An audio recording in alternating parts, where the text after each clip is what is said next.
ప్రస్తుతం జరుగుతున్న పార్లమెంట్ సమావేశాలు రాజకీయంగా కీలకం కానున్నాయా? కీలకమైన నిర్ణయాలు తీసుకునే పరిస్థితులు వస్తాయా? తెలుగుదేశం పార్టీలో ప్రస్తుతం ఇదే చర్చ. ఈ పార్లమెంట్ సమావేశాల్లో 2 ప్రైవేటు బిల్లులు ప్రవేశపెట్టేందుకు కాంగ్రెస్, వైసీపీలు సిద్ధమవుతుండటంతో ఏం చేద్దామనే దానిపై పార్టీ సీనియర్లు మల్లగుల్లాలు పడుతున్నారు.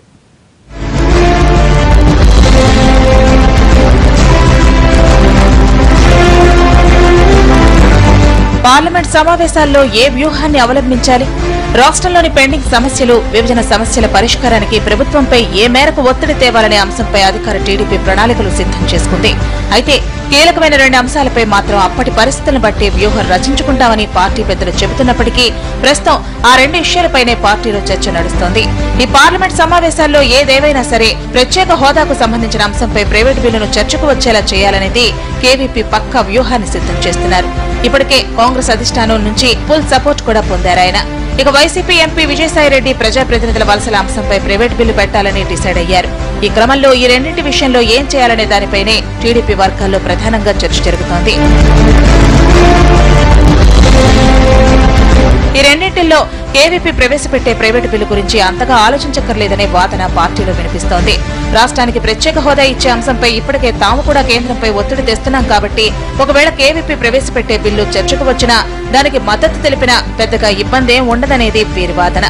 అదే సమయంలో కేవీపీ ప్రవేశపెట్టే బిల్లు చర్చ దశకే వస్తే అడ్డగోలు విభజన చేసిన కాంగ్రెస్ పార్టీని టార్గెట్ చేసుకునే ప్రసంగాలు ఉండాలని సూచనలు వస్తున్నాయి. ఇక వైసీపీ ఎంపీ విజయసాయిరెడ్డి ప్రవేశపెట్టే బిల్లుపై ఏ విధంగా ఎదుర్కోవాలనే దానిపైనే పార్టీ మల్లగులాలు పడుతోంది. మద్దతిస్తే ఓ గోల, ఇవ్వకుంటే మరో గోల. ఏం చేసినా రాజకీయంగా విమర్శలు ఎదుర్కోవాల్సి వస్తుందనేది పార్టీ వర్గాల అభిప్రాయంగా కనిపిస్తోంది. ఇప్పటికే వైసీపీ నుంచి 20 మంది ఎమ్మెల్యేలు, 2 ఎంపీలు పార్టీ మారి సైకిల్ పంచకు చేరారు. ఈ క్రమంలో విజయసాయిరెడ్డి ప్రవేశపెట్టే బిల్లుకు ఎంత మాత్రం మద్దతు ఇవ్వలేని పరిస్థితి.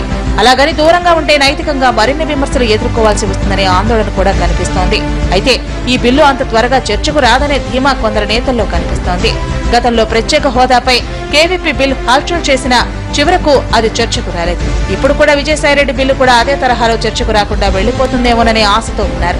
దీంతో దీనిపై ఎటువంటి స్ట్రాటజీని అమలు చేసుకోవాలనే అంశంపై ఓ కొలిక్కి రాలేకపోతున్నారు టీడీపీ పెద్దలు. ఈ సమావేశాల్లో ఈ 2 బిల్లులు వస్తే ఒకదానికి మద్దతిచ్చి మరో దానికి వ్యతిరేకంగా వ్యవహరించాలనే దిశగా పార్టీ వర్గాలు ఆలోచన చేస్తున్నట్లు కనిపిస్తున్నాయి. అయితే ఈ బిల్లుల వల్ల ఎదురయ్యే విమర్శలను ఎలా తిప్పికొట్టాలనే దానిపైనే కసరత్తు జరుగుతున్నాయి.